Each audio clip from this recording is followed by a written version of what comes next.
Қант диабеті қандағы қанттың созылмалы жоғарылауымен сипатталатын ауру. Ол инсулиннің жеткіліксіз өндірілуі немесе дене жасушаларының инсулинге сезімталдығының төмендеуі нәтижесінде дамиды. Қант диабетімен ауыратын адамдар саны жылдан жылға артып жатыр. Қант диабетінің алдын алу үшін жасалатын шараларды назарға ұсынамын. Қант диабетінің даму қаупінің факторлары: отбасында қант диабетімен ауыратын адамның болуы, жасы 45-тен асқан адамдар, төмен физикалық белсенділік, артық салмақ және семіздік, артериялық гипертония, яғни қан қысымының жоғары болуы. Қант диабетінің түрлері: диабеттің бірінші және екінші типі жиі кездеседі. Қант диабетінің бірінші типі инсулинге тәуелді. Инсулин бөлетін ұйқы безі қызметінің проблемаларымен байланысты. Бұл аутоиммунды ауру. Ұйқы безінің біраз жасушасы бұзылады, соның салдарынан қандағы инсулин мөлшері азаяды, көмірсулар сіңуі нашарлайды, глюкоза қанға жинала бастайды, ал бұлшықеттер оны дұрыс алмайды. Диабеттің бұл түрі жиі 30-35 жастағы адамдарда кездеседі. Қант диабетінің екінші типі инсулинге тәуелсіз, ұзақ уақытқа дейін еш белгісіз өтеді. Бұл кезде инсулин ағзада жеткілікті, бірақ ол қажетті түрде жұмыс істемейді.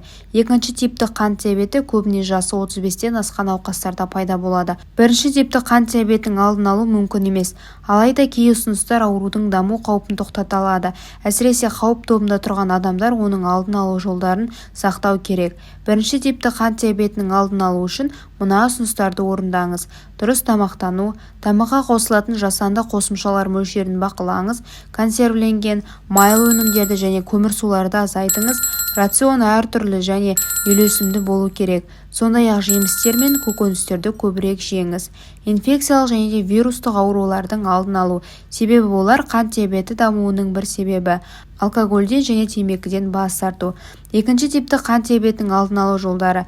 Екінші типтегі қант диабетінің қауіп тобына 45 жастан асқан және қант диабетімен ауыратын туысы бар адамдар жатады. Бұл жағдайда да міндетті түрде жарты жылда бір рет глюкоза деңгейін тексеріп тұру керек. Глюкоза деңгейін уақытылы тексеру ауруды ерте стадиясына анықтауға және де ем бастап кетуге мүмкіндік береді.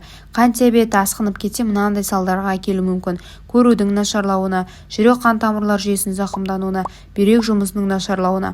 Қант диабетінің даму себебінің бірі семіздік болғандықтан, оның алдын алу үшін тамақтануды реттеуден бастаған жөн. Алайда өзіңізді қатаң диеталармен қинауға, аштық жариялауға болмайды. Күніне бірнеше рет, бірақ аз-аздан жеген дұрыс. Қарныңыз ашпаса, тамақ жемеңіз. Мәзірді түрлендіріңіз. Оған көкөністер, жемістер қосыңыз. Қуырылған тамақты қайнаған және бұқтырылған тамаққа ауыстырыңыз. Күнделікті физикалық жүктемелер. Күніне 30 минут болсын физикалық жаттығуларға уақыт бөліңіз. Физикалық жаттығулар зат алмасу процестеріне жағымды әсер етеді. Қант диабетінің алдын алу үшін жаяу жүру, велосипед тебу, билеу, жүзу, футбол ойнау және де тағы да басқа спорт түрлерімен айналысуға болады. Жан тыныштығын сақтау. Қант диабетінің алдын алу үшін күйзеліске түспей, эмоциялық жағдайға мән беру керек.